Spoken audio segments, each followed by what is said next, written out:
Como ellos lo tienen todo a la mano, no les importa un carajo la perdida humanidad. La ley del embudo lo ancho pa' ellos y lo angosto pa' uno. Bueno, seguimos en el especial sobre el cuarto de siglo de la desmovilización del M-19, un hecho contundente y definitivo en la historia posterior de Colombia en términos de ampliación de la democracia, de construcción de vías hacia la consolidación de la paz, de la democracia misma, de la participación. Antes esto era el bipartidismo total, o sea, el Frente Nacional prolongado. Dos invitados más. Los dos fueron, cada cual a su modo y en diferentes escenarios y circunstancias, miembros y militantes del M-19. Oti Patiño, buenos días. Buenos días, Antonio. ¿Cómo le va? José bien, Miguel bien. Mono Sánchez, ¿cómo le va, hermano? Contento de un día como hoy, de estar aquí con ustedes. Sí. A ver, desde el punto de vista, Oti, empecemos con la cosa personal, de la sensibilidad, de la emocionalidad. ¿Qué siente usted? ¿Se acuerda allá arriba en Santo Domingo, en la zona de Tacuello, hace 25 años? ¿Qué siente hoy de eso?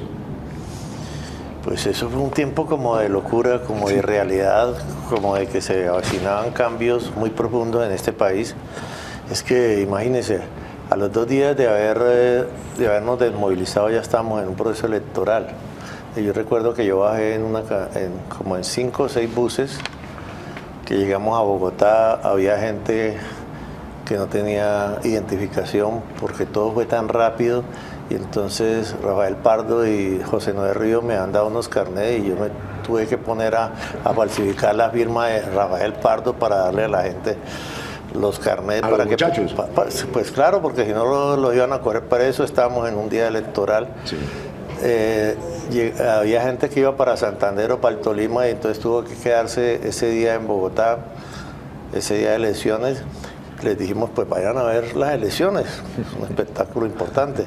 Y se perdieron muchos de ellos en Bogotá, regresaron como a los 3 días. Era en Corinto, en una... Abajo ya. Sí.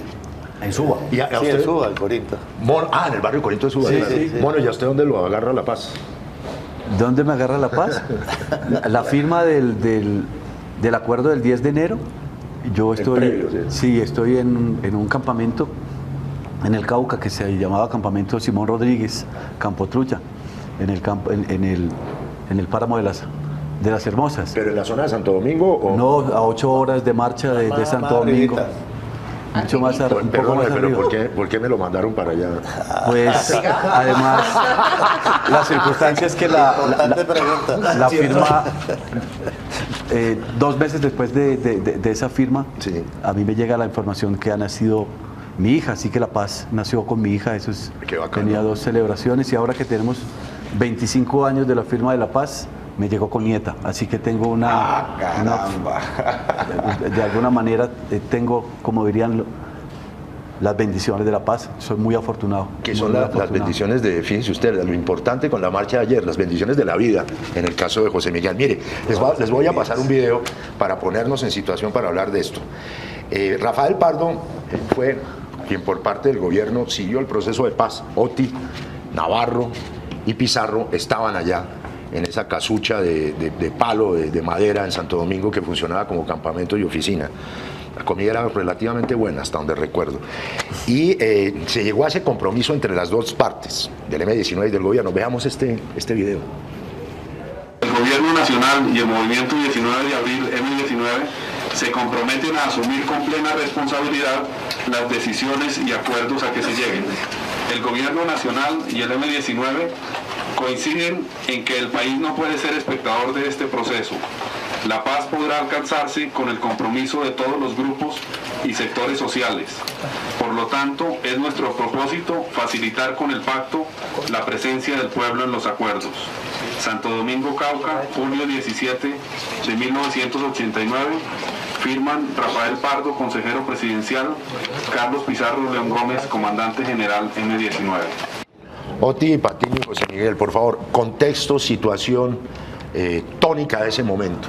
No, yo en ese momento no estaba en Santo Domingo, yo llegué a Santo Domingo en agosto. ¿Usted venía al Tolima? No, yo estaba en Bogotá. Estaba en Bogotá. Estaba en Bogotá, sí. Encaletado, me imagino.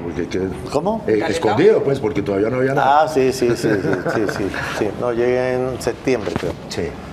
Pero José Miguel sí estaba aquí, ¿no? Sí. Estaba en Santo Domingo. Nosotros estábamos precisamente en el campamento de lo que les hablaba ahora y cuando se empieza, digamos, el proceso formal desde un sitio que se llama Lomas del Arco, en el Tolima, en Collaima.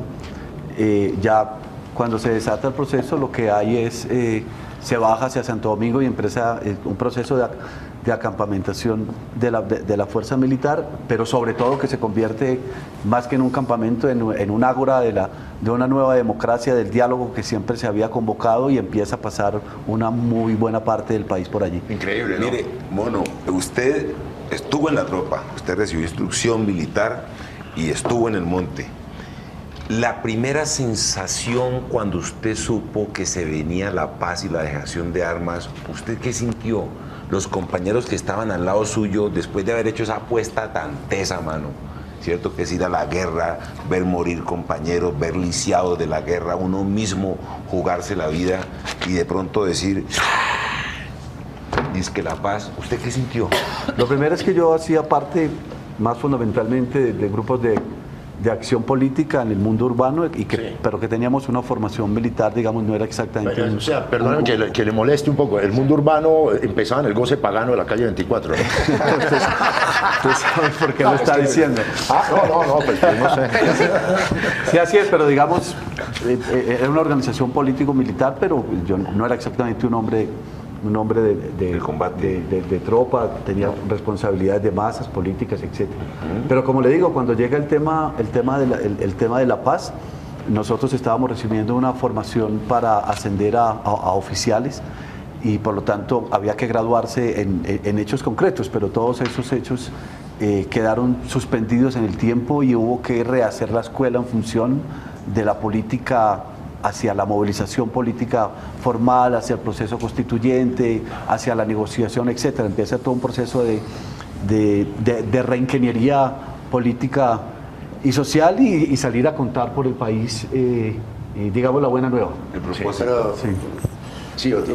lo que dice Bruno, bueno, en el caso personal, digamos, yo estuve en la ciudad, estuve en el monte, a veces afuera del país, es decir, de alguna manera no estaba tan metido, digamos, en la guerrilla rural permanentemente, me movía en ambos terrenos, pero hubo casos de gente que había estado fundamentalmente en la guerrilla rural, y la desmovilización era una cuestión muy complicada, pero además porque allí en la guerra habían tenido grados militares. Entonces, yo recuerdo el caso de Pablo Beltrán. Pablo Beltrán no quiso, y eso luego se pactó con el gobierno, que ese proceso no se hiciera en Santo Domingo, sino allá en el Huila. Pero cuando la conferencia hubo que, digamos, que nos concentráramos todos en Santo Domingo, entonces yo recuerdo que llegó Pablo Beltrán, nuestro comandante del Caquetá, totalmente vestido como él se imaginaba que debía ser un coronel. Digamos, charreteras, botones dorados, kepis, pero no kepis, llegó así, clásico. Llegó, y entonces pues todo el mundo lo veía un poco extraño, además él es bajito, entonces, bueno, llegó, y lo primero que hizo fue pegarse una borrachera de 3 días para asumir que iba a cambiar su condición. Hizo una catarsis brava para poder, digamos, asumirse en esas. Bueno, no es fácil. No, claro. No es fácil, digamos, empezar a mirar esa nueva condición para gente que ha hecho de la guerra, de todas maneras, un espacio de vida, y que además ha crecido, digamos, como persona, y desde luego socialmente también ha crecido. Eso es difícil. Pero, además, porque era pasar digamos, de la certeza de las armas del proceso a la incertidumbre de la política, y de tal forma que tuvimos que aprender, pero sobre todo los compañeros, digamos, que estaban permanentemente en el ejercicio de la militancia rural, los saltos al vacío que generan adrenalina de otra manera, lo fuimos aprendiendo, transformando. Es un proceso largo, muy difícil, muy complicado. En el momento mismo de la desmovilización, Pizarro dice y lo dice con una emocionalidad muy grande, este salto al vacío. Es un salto al vacío, pero además era el salto al vacío característico de los hombres y las mujeres del M-19, de su comandancia y de su dirección, que entendíamos para alar el país hacia adelante, alguien tenía que gastarse el capital político, y ese capital político lo tenían el M-19 y sabía que no era para meterlo en una urna, sino para gastárselo. Pero el salto al vacío también se da porque nosotros nos desmovilizamos casi con un cheque en blanco. Sí. Estamos solamente confiando en la gente, en que la gente iba a responder, porque todas las reformas que se discutieron y se pactaron en 1989 se cayeron. Se cayeron en el Congreso y el gobierno demostró de que no estaba en capacidad de hacer la guerra, estaba de alguna manera arrinconado por el narcotráfico de Pablo Escobar, ni tampoco podía hacer la paz. Era un Estado en una situación miserable. Y entonces, frente a ese Estado en situación miserable, cuando salen Pizarro y Navarro en enero, digamos, se les levantó la orden de captura y pudieron salir a la calle. Entonces encontraron una gente y una población que estaba, digamos, con una gran expectativa, y ese, digamos, no es un salto al vacío, sino una cierta confianza, digamos, en que la gente iba a responder, ¿no? ¿Recuerda usted, Oti, José Miguel y compañeros, que Pizarro hizo una campaña, yo diría que de 15 días, no fue más, sí, por la alcaldía de Bogotá, que era lo que estaba, digámoslo coloquialmente, de papaya, y saca casi 100.000 votos, y luego se empieza a generar la dinámica de una campaña electoral en la cual Carlos Pizarro pues tenía un aire y un motor y una turbina gigantesca que lo iba a lanzar adelante. Y pasó esto. Rodemos el video, por favor. 90B. El M-19 entregó. Nosotros nos encontramos la noche anterior en un restaurante y mi hermana mayor le dice: Carlos, tú no tienes el chaleco antibalas. Y él le dice: no te preocupes, que si a mí me van a matar, me pegan un tiro en la cabeza, el chaleco antibalas no me sirve de nada. Todos los héroes que el M-19 entregó para que Colombia tuviera paz, dignidad y futuro. El día que teníamos que irnos juntos en el avión a Barranquilla, surgió algo que yo tenía que hacer, yo no me acuerdo qué era, entonces yo dije: yo voy en el vuelo siguiente. Entonces él se fue al aeropuerto y yo iba en el vuelo siguiente. Cuando me llamaron por radio de los escoltas y me dijeron: mire, Pizarro está herido, lo traen hacia una clínica. Entonces cuando yo llegué a la clínica y me bajé por una puerta, Carlos Pizarro lo traían en una camilla por la otra puerta y lo vi. Estaba respirando, pero tenía 3 orificios de salida de bala, uno en la frente, otro en el pómulo y otro en la garganta. Gerardo Gutiérrez, alias Jerry, fue el sicario identificado como el autor material del asesinato de Carlos Pizarro, pero en el instante del ataque recibe un tiro de gracia. Él llega a un hotel del centro, se hospeda, ¿sí?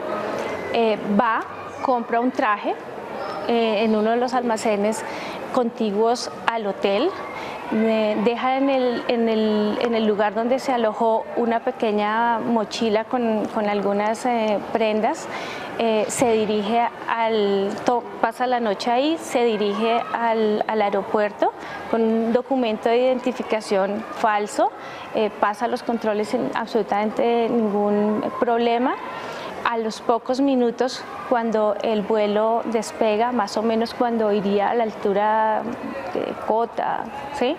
Entra al baño, sale y le dispara a Pizarro, que en ese momento va leyendo el discurso que horas después piensa pronunciar. El instrumento de la guerra, ese instrumento, ese muchacho que asesinó a Carlos, el sicariato, no es más que una cadena, parte de una cadena del acontecimiento triste de esas herramientas que los guerreristas, sentados en escritorios de corbata, que nunca disparan, son los que ganan. El asesino de Pizarro había salido exactamente de la misma cuadra, ¿sí? donde había salido el asesino de Jaramillo, ¿sí? Que habían sido reclutados al parecer por las mismas personas. Un avión que efectivamente llevaba el arma adentro. El problema para mí no es si Carlos Castaño estuvo o no estuvo involucrado. Aquí hay otras personas que participaron en la ejecución del asesinato. La orden provino de alguna parte, no es una orden dada en mi criterio por Carlos Castaño, y precisamente eso es lo que se intenta averiguar: quiénes fueron los autores materiales del crimen de Carlos Pizarro y los autores intelectuales. Entonces, una vez definido esto, digamos, nosotros podremos tener o decir que se nos ha garantizado el derecho a la verdad. La responsabilidad, eso fue un grupo que se denominaba los 12 Apóstoles, que se reunían en un sitio de una terraza de un hotel importante de Medellín, por eso también se llamaban La Terraza, y decidían sobre quién se moría y quién vivía en este país. Allí se decidió la muerte de Jaramillo, se decidió la muerte de Pizarro, y los ejecutores en este caso fueron los Castaño. Posterior al deceso de Pizarro, su compañero Navarro Wolf convoca a las masas para despedir a Pizarro en un espacio fraterno y de paz. Pizarro fue clave en la decisión de paz del M-19, así que si murió por la paz, vamos a enterrarlo en paz y después vemos qué hacemos. Y efectivamente lo enterramos en paz, nos acompañaron 1 millón de personas en ese entierro, bajo la lluvia, fue una cosa impresionante. Ahora la tumba de Pizarro se ha convertido en el sitio donde muchos bogotanos van a pedirle favores. Realmente, en mi criterio, no se hizo lo que se debería haber hecho. Lo poco que se hizo no se hizo con la rigurosidad que debería haberse hecho, y estamos actualmente ante un panorama de total impunidad. Los últimos 12 años, María José se ha dedicado a recuperar la memoria, esa que hace parte de la construcción de su historia y la del país. Vamos a lanzar un documental el 24 de abril en el Centro de Memoria, Paz y Reconciliación. Un documental en el que venimos trabajando ya más de 6 años. He construido yo este proceso de memoria, este diálogo generacional que por su asesinato nunca se pudo dar. El 26 de abril lanzará un libro que recopila documentos y fotografías que buscan narrarle a las nuevas generaciones la historia del M-19, de la mano del mismísimo Carlos Pizarro.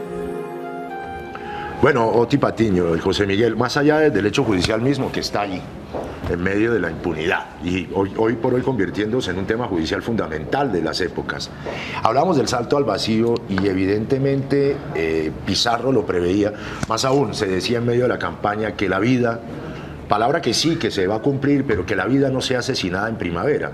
Se da el salto al vacío, la vida es asesinada en primavera, ese 26 de abril. ¿Y qué pasa? Más allá de las explicaciones que ustedes dan, Oti, usted que estaba allá adentro, ¿cómo fue la decisión de seguir la perspectiva adelante de la Asamblea Nacional Constituyente frente a semejante batatazo que significó el asesinato de Carlos? Bueno, yo creo que habíamos sufrido el asesinato de Jaramillo un mes antes. Sí. Y lo que presenciamos en el asesinato, en lo que siguió después de la muerte de Jaramillo, fue un espectáculo que yo creo que hizo que pensáramos muy bien el camino a seguir.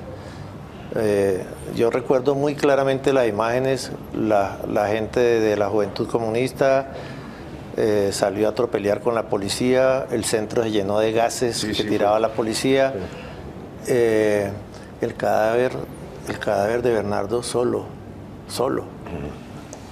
Allí en ese momento, en cámara ardiente en el Capitolio, y los dirigentes del Partido Conservador y de la Unión Patriótica tratando de cobrarle al gobierno ese asesinato, sabiendo que al gobierno estaba hacía rato sobrepasado por las fuerzas oscuras que mataron primero a Jaramillo y luego a Pizarro. Es decir, pero la inculpación era muy simple, lo mató el gobierno, decían de Jaramillo. El gobierno lo mató. El gobierno lo mató, y entonces, por supuesto, eso en medio de todo es un ocultamiento.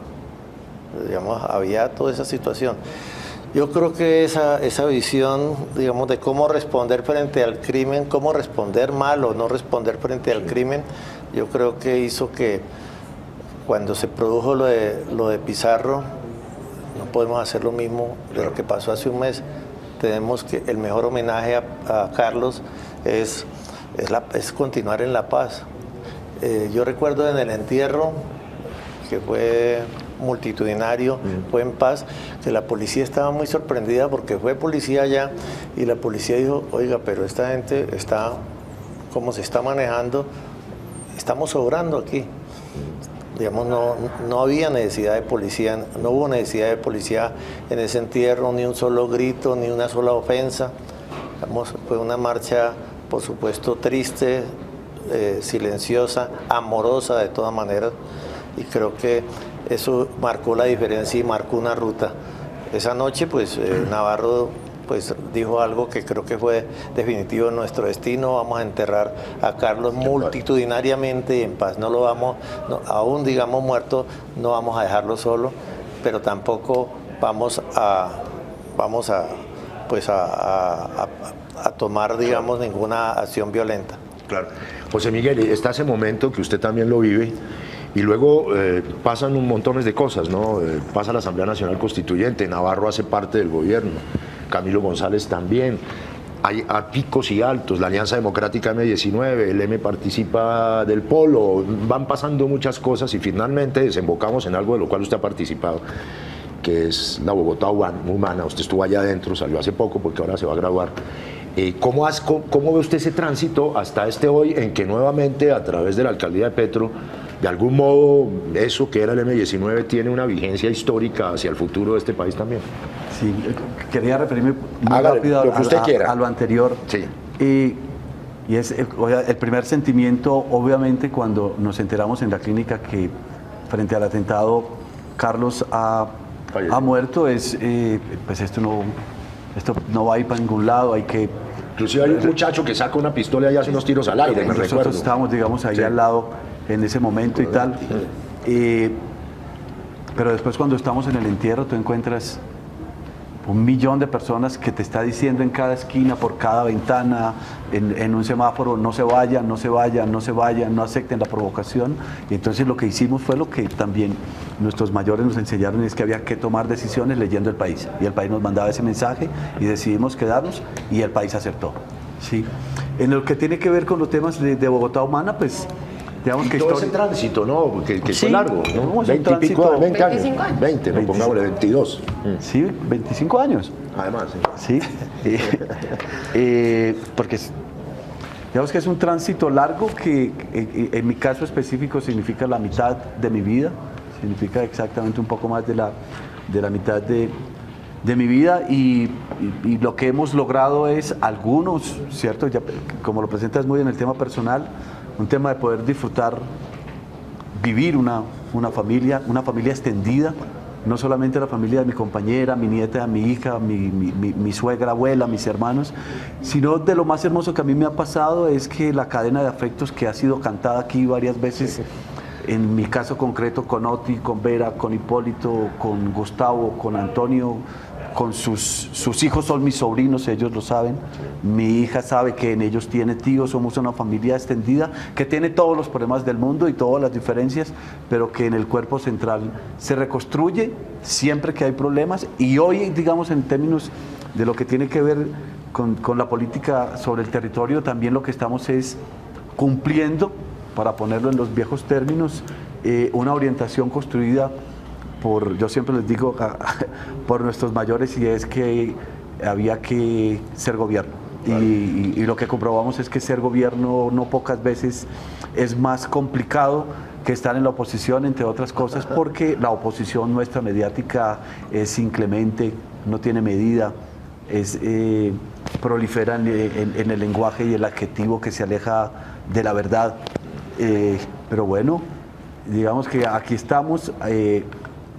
Y lo que tenemos que decir es que el palabra que sí sigue vigente en cada uno de nosotros, y creo que de las cosas más importantes que yo constato ahora que tengo un poco más tiempo para mis reflexiones de orden académico en mi estudio, es la valoración inmensa que ha ido ganando cada vez más la participación de múltiples mujeres que fueron muy invisibilizadas en la guerra, pero que afortunadamente ellas han construido un camino, un espacio, y han abierto un horizonte en el mundo de lo femenino fundamental para construir democracia, para construir paz, para construir justicia social.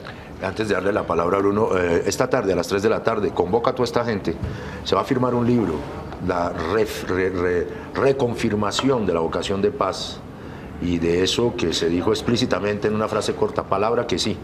Bruno. Gracias, Antonio. Oti, usted ha estado comandando un equipo que observa a Bogotá, un observatorio social muy interesante en la ciudad desde años atrás. Oti, hace un rato decía el alcalde Petro que la Bogotá humana, lo que ha acontecido, todo este fenómeno de la Bogotá humana es hija directa, 25 años después o 20 años después, de la Constitución del 91. Y yo digo, uno de los hitos, ¿no?, paradigmático quizá, es la existencia de este canal con los perfiles que tiene hoy en día, Canal Capital. Hacia el posconflicto, como fruto de este proceso que se da en La Habana, ¿qué avisoraría usted con lo que conoce en su lectura social y política de analista y con hechos como esto, lo de los jardines Acunar, una obra que se inaugura cada 8 días, o sea, el trabajo social y el proyecto social de la Bogotá humana? ¿Cuál cree usted que serán los perfiles de lo que resulte de La Habana? A ver, yo siento que es que me hizo muchas preguntas al mismo tiempo, ¿no? Entonces, pero en primera instancia yo pienso de que la guerra que hizo las FARC es distinta a la guerra que hicimos nosotros. Y nosotros hicimos una guerra dentro de la democracia. Nosotros nacimos para protestar por un robo electoral. Sí. La guerra de las FARC ha sido una guerra de resistencia de sectores marginalizados. Comunistas, digamos, es un proyecto donde se combinó el comunismo con la rabia de colonos y de campesinos que fueron desplazados por fuera de la frontera agrícola.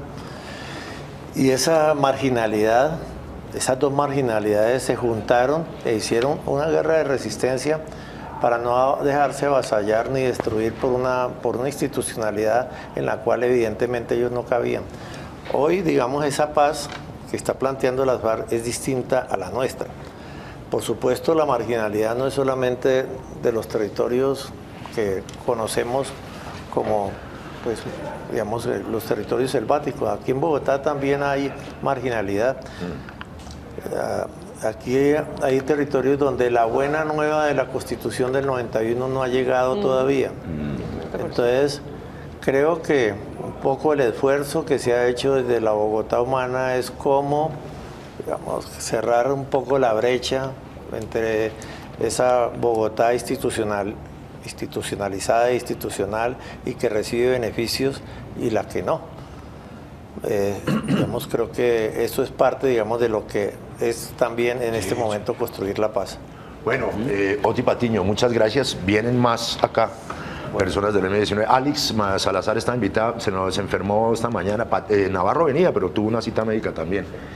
José Miguel Sánchez, mil gracias. Oti Patiño, mil gracias. Vamos a hacer una pausa y seguimos con este especial. Ahorita les pasamos más música, ya volvemos. De Colombia no quiero salir, de Colombia no quiero salir, porque todo el pueblo va a combatir.